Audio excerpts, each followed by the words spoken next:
मैं उन दिनों बीबीए के अंतिम सेमेस्टर में था। इरादा तो ग्रेजुएशन के बाद एमबीए करने का था, पर इसकी हैसियत नहीं थी। पापा रिटायर हो चुके थे और रिटायरमेंट पर पैसे बहुत कम मिले थे। नौकरी के दौरान ही दो बेटियों की शादी के लिए उन्होंने पीएफ से काफ़ी पैसे निकाल लिए थे। छोटी बेटी की शादी के कुछ महीने बाद मम्मी चल बसी। पापा की पेंशन इतनी थी कि मेरी पढ़ाई और घर का खर्च आराम से चल जाता था। पापा ने मुझे बीबीए करने को कहा। मैंने सोचा कि बीबीए के बाद बिजनेस के कुछ गुण सीख लूँगा और नौकरी ना मिली तो अपना बिजनेस करूँगा। पापा ने कहा कि ज़रूरत पड़ने पर अपना घर गिरवी रख कर बैंक से कर्ज ले लेंगे। घर क्या था, बंटवारे के बाद पुश्तैनी घर में 3 रूम का एक फ्लैट उनके हिस्से में आया था। एक दिन मैं घर से निकलकर थोड़ी दूर ही गया था कि अचानक मेरे ऊपर पानी की कुछ बूंदें गिरी। मौसम बरसात का नहीं था और ऊपर नीले आसमान में दूर तक बादल का नामो निशान भी नहीं था। हाँ, जाड़े की शुरुआत ज़रूर थी। फिर दोबारा पानी की कुछ बूंदें मेरे सिर और चेहरे पर आ गिरी। तब मैंने देखा कि ठीक ऊपर पहली मंजिल की बालकनी पर खड़ी एक लड़की बालों को झटक रही थी। मैंने रुमाल से अपने चेहरे से उन बूंदों को पोंछते हुए ऊपर देखा। लड़की थोड़ी सहमी सी लगी, फिर मुस्कुराई। उसके ओठ से कुछ अनसुने शब्द निकले। हालांकि ओठों की मूवमेंट से मैं समझ गया कि वह सॉरी बोल रही थी। मैंने शरारत से हंसते हुए कहा, इट्स ओके, पर एक बार फिर मुस्कुरा दो। इस पर वह खिलखिलाकर हंस पड़ी और शर्मा कर अंदर चली गई। मैंने महसूस किया कि गोरे रंग की इस लड़की के मुख में दूधिया दंत पक्तियाँ उसकी सुंदरता में 4 चांद लगा रही थी।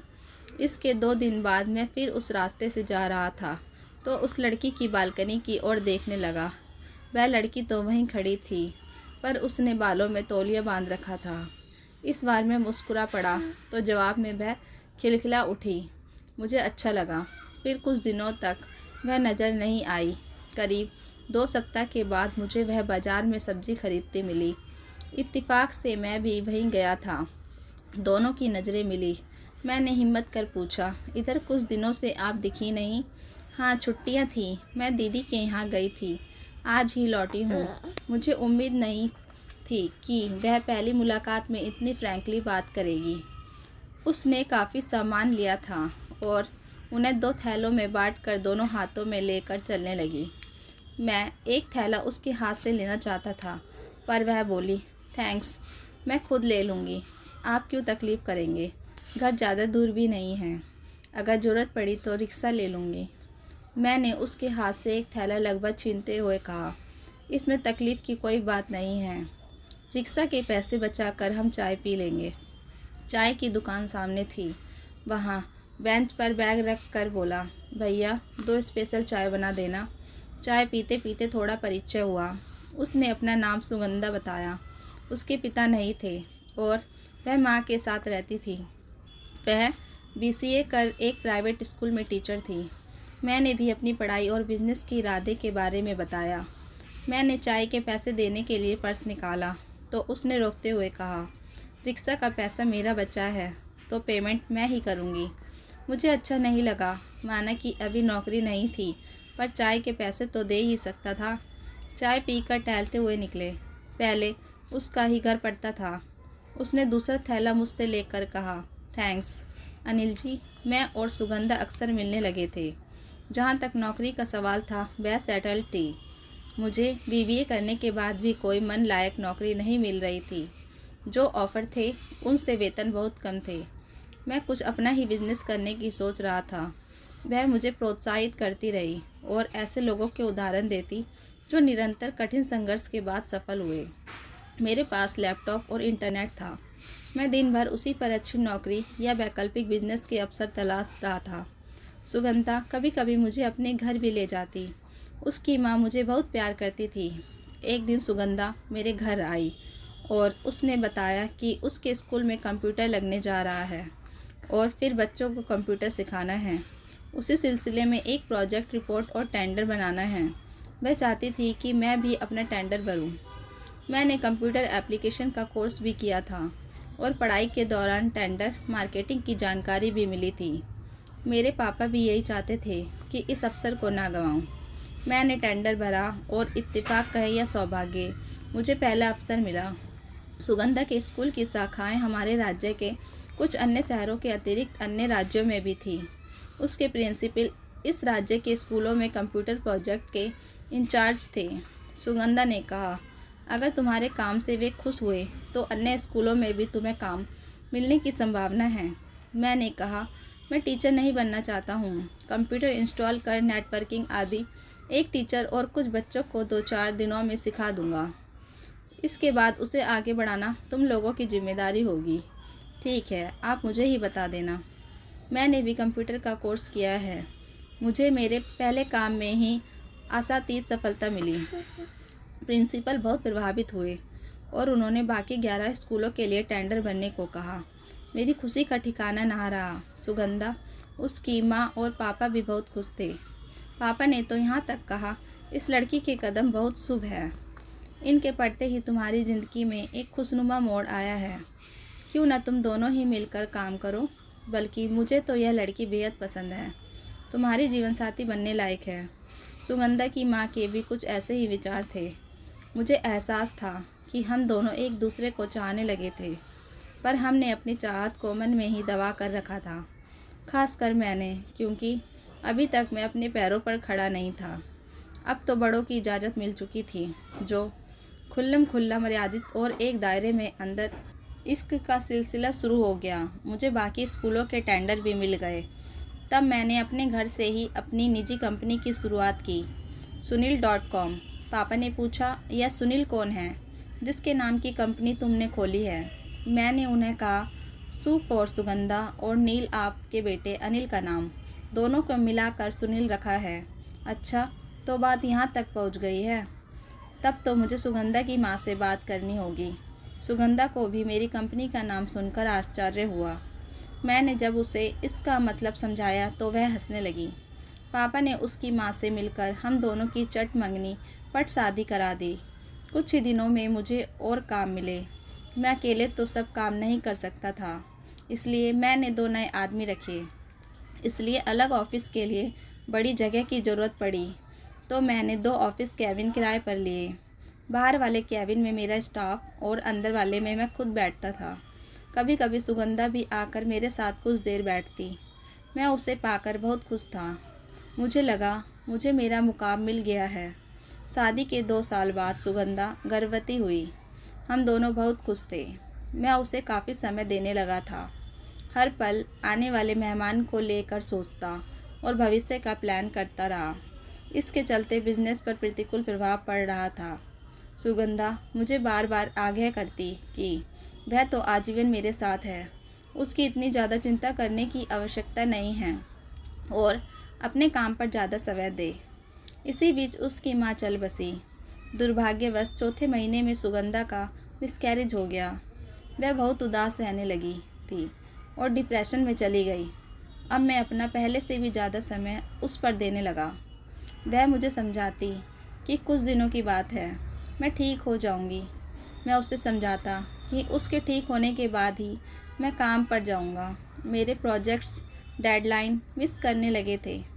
नए काम का अकाल पड़ने लगा और पुराने कस्टमर भी नाराज़ थे। इस बीच सुगंधा बहुत कुछ ठीक हो चली थी, पर मेरा बिजनेस दोबारा पटरी पर नहीं आ सका था। मुझे अपने स्टाफ की छंटनी करनी पड़ी। ऑफिस का किराया देने के लिए सुगंधा ने स्कूल से कर्ज लिया था।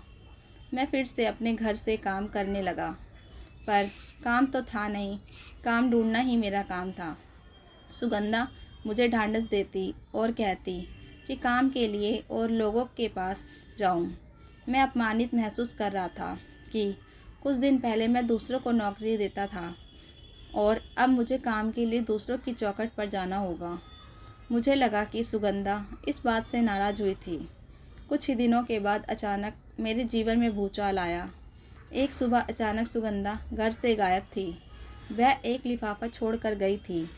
उसने एक पत्र था जिसमें लिखा था, मैं आपको और इस शहर को छोड़कर जा रही हूँ। आप मेरी फिक्र ना करें। मैं लौटकर आपके जीवन में आऊँगी या नहीं अभी नहीं कह सकती, पर आपकी यादों के सहारे मैं जी लूँगी। आप किसी की कही एक बात हमेशा याद रखें, ज़िंदगी जीना आसान नहीं होता, बिना संघर्ष के कोई महान नहीं होता। जब तक ना पड़े हथौड़े की चोट, पत्थर भी भगवान नहीं होता। बस आप पूरी लगन से एक बार फिर अपने काम में लगे रहिए, कामयाबी ज़रूर मिलेगी। मेरी दुआएं और शुभकामनाएं सदा आपके साथ हैं। मैं सकते में था कि सुगंधा ने ऐसा फ़ैसला क्यों लिया होगा। मैंने पापा से भी उसके बारे में पूछा कि शायद उन्हें कुछ बताया हो, पर उन्हें भी कुछ पता नहीं था। मुसीबत की इस घड़ी में सिर्फ पापा मेरे साथ खड़े रहे। मैंने सुगंधा के स्कूल में पता किया कि शायद वह इसी ग्रुप के किसी दूसरे स्कूल में हो, पर सुगंधा का कोई सुराग नहीं मिला। मेरा मन किसी काम में नहीं लग रहा था। पापा ने कहा, फ़िलहाल तुम काम के बारे में सोचना छोड़ दो और मैनेजमेंट करो। तुमने पहले ही मैनेजमेंट में ग्रेजुएशन कर रखा है, अब तुम एमबीए करोगे। वहाँ से तुम्हें बहुत सारे अवसर और विकल्प मिलेंगे। मैं इस घर को गिरवी रख कर तुम्हें एमबीए करने भेज सकता हूँ। इस बीच तुम्हारा ध्यान भी दुनियादारी से हट जाएगा। आईआईएम अहमदाबाद भारत का सर्वश्रेष्ठ मैनेजमेंट स्कूल माना जाता है। वहाँ मुझे दाखिला मिला। मेरी पढ़ाई और पूर्व अनुभव के चलते मुझे दूसरे वर्ष में मल्टीनेशनल कंपनी होने के बाद 6 महीने की ट्रेनिंग ब्रिटेन में और फिर ब्रिटेन या अन्य किसी देश में पोस्टिंग होती। मैं मैनेजमेंट करने के बाद लंदन गया। मैं अपने नए काम और पोस्टिंग से बहुत खुश था। हर 2-3 साल के बाद मेरी पोस्टिंग ब्रिटेन के अतिरिक्त फ्रांस, इटली, न्यूजीलैंड और ऑस्ट्रेलिया में होती रही और साथ में मुझे प्रमोशन भी मिलता रहा। इस बीच 10 साल बीत गए। इस दौरान मुझे सुगंधा के बारे में कोई खबर नहीं मिली। ऐसा नहीं था कि मैं उसे पूरी तरह से भूल चुका था। प्रमोशन के साथ बढ़ते टारगेट और जिम्मेदारी के चलते अपने निजी जीवन के बारे में सोचने का समय कम मिलता था। फिर भी तन्हाई के आलम में उसकी बहुत याद आती और शराब भी उस गमगीन माहौल को भुलाने में नाकाम होती थी। मन में उम्मीद अभी भी जिंदा थी कि सुगंधा शायद किसी दिन वापस आ जाए। पापा से लगभग रोज़ाना संपर्क होता था। मेरी कंपनी मुंबई में अपना दफ्तर खोलने जा रही थी और मेरे एक जूनियर कलीग को इस काम के लिए मुंबई भेजा गया। पूरा ऑफिस सेट होने के बाद कंपनी मुझे वहां चीफ बनाकर भेज रही थी। इस ऑफिस के लिए कुछ सॉफ्टवेयर इंजीनियर चाहिए थे। इसके लिए पहले राउंड का इंटरव्यू मेरा कलीग लेता। उसके बाद उसकी डिटेल्स के साथ फाइनल इंटरव्यू फ़ोन और वीडियो कॉन्फ्रेंस द्वारा मुझे लेना था। मेरे पास 6 लोगों के नाम आए। उनमें से मुझे 2 इंजीनियर मुझे लेने थे। पहले राउंड के इंटरव्यू के बाद जो लिस्ट मुझे मिली उसे देखकर मैं चौंक उठा। सुगंधा लिस्ट में टॉप पर थी। पहले मुझे कुछ संदेह हुआ कि शायद कोई और सुगंधा हो। जब मैंने उसका पूरा बायोडाटा देखा तो पाया कि वह मेरी सुगंधा ही थी। उसने बीसीए के बाद एमसीए किया और पिछले 5 वर्षों से एक कंपनी में सॉफ्टवेयर इंजीनियर थी। मैंने सुगंधा का फाइनल वीडियो इंटरव्यू लिया। मैंने 10 वर्षों से दाढ़ी बढ़ा रखी थी, आंखों पर चश्मा चढ़ गया था और कनपट्टी के बालों पर सफ़ेदी थी। शायद उसने मुझे पहचाना नहीं। मैंने ऑफिस को बोल रखा था कि मेरा नाम उससे नहीं बताया जाए, बस चीफ एग्जीक्यूटिव बोला जाए। बहुत दिनों के बाद सुगंधा की तस्वीर देखकर मुझे जो खुशी मिली उसे शब्दों में मैं बयां नहीं कर सकता। मुझे उसके फ़ोटो से ही सुगंधा की खुशबू का एहसास हो रहा था, जो मेरे मन को तरंगित कर जाता। उसने अपनों की बड़ी खूबसूरती से मेंटेन कर रखा था। खैर, उसका इंटरव्यू पूरा हुआ। मुझे उसे सेलेक्ट करना ही था, इसलिए नहीं कि वह मेरी एक्स थी, वह मेरी काबिलियत के बल पर टॉपर थी। मैंने उसे मुंबई वाले कलीग से कहा कि बिना मेरे बारे में सुगंधा को बताए वह मेरे बारे में उसके मन की बात जानने की कोशिश करे। निजी बातें होशियारी से करे ताकि उसे संदेह नहीं हो। सुगंधा से बात कर उसने फ़ोन पर कहा, आपके लिए मुझे बहुत पापड़ बेलने पड़े। मैंने जब उससे पूछा कि आपके परिवार में आपके अलावा और कौन कौन है, तो उसने कहा कि मैं ही मेरा परिवार हूँ और आगे निजी बातें पूछने के लिए सुगंधा ने बहुत फटकार मिली। जब मैंने कहा कि आपने मेरे निकटतम मित्र की ज़िंदगी बर्बाद कर दी है और वह आपकी याद में काफ़ी दिनों तक शराब के नशे में डूबे इधर उधर भटक रहा था। मैंने पूछा, उसने क्या कहा? वह बोली, मैं अनिल को बहुत प्यार करती थी और उनका सम्मान आज भी करती हूँ। वे बहुत टैलेंटेड हैं और वे अपने काम में ज़्यादा ध्यान ना देकर मेरे पीछे पीछे अपना समय बर्बाद कर रहे थे। मैं उन्हें ऊंचाइयों पर देखना चाहती हूँ। मुझे लगा कि मैं उनकी उन्नति में बाधा बन गई थी, इसलिए दिल पर पत्थर रखकर उनसे दूर चली गई। अगर आज वे कहीं मिल जाएं तो आप दोबारा उन्हें स्वीकार करेंगी? मेरे कलीग के पूछने पर सुगंधा बोली, अगर अनिल जी मेरे सामीप्य से अपने मुकाम तक पहुंचने में कामयाब होंगे तो मैं समझूंगी कि मेरा त्याग और मेरी उपासना सफल रही और मैं अपने को खुशनसीब समझूंगी। अगर मैं कहूँ कि मेरा वह दोस्त आज भी आपके इंतज़ार में पलके बिछाए बैठा है और अब उससे इतना कुछ हासिल कर रखा है जिसे जानकर आपको गर्व होगा और आप इसे अपने वर्षों की उपासना का नतीजा ही समझें। वे कहाँ हैं आजकल? मुझे बस इतना पता है कि मैनेजमेंट करने के बाद वे विदेश चले गए थे। सुगंधा ने मेरे कलीग से कहा, फ़िलहाल मुझे भी ठीक से पता नहीं है, फिर भी मैं जल्द ही पता कर आपको बता दूंगा। वैसे आपका जॉइनिंग लेटर रेडी है। आज फ्राइडे है, आप मंडे को ज्वाइन करेंगी। तब तक हमारे चीफ भी यहाँ होंगे और आप सीधा उन्हें ही रिपोर्ट करेंगी। मेरे कलीग ने कहा, मैं मुंबई आ गया। सोमवार को अपने कैबिन में बैठा था। मेरी पीए ने फ़ोन पर कहा, sir, Sugandha ma'am has come. She is going to report you, send her in. Good morning sir, this is Sugandha, your software engineer reporting to you. Sugandha ने कहा, वेलकम इन आवर फैमिली। मेरा मतलब मेरी कंपनी ही मेरी फैमिली रही है अब तक। सुगंधा मुझे अभी भी नहीं पहचान सकी थी। मैंने उससे कहा, आप अपने कैबिन में जाकर अपनी जॉब की जानकारी लें। कल सुबह आप मुझे मिलेंगी, फिर बाकी काम मैं समझा दूंगा।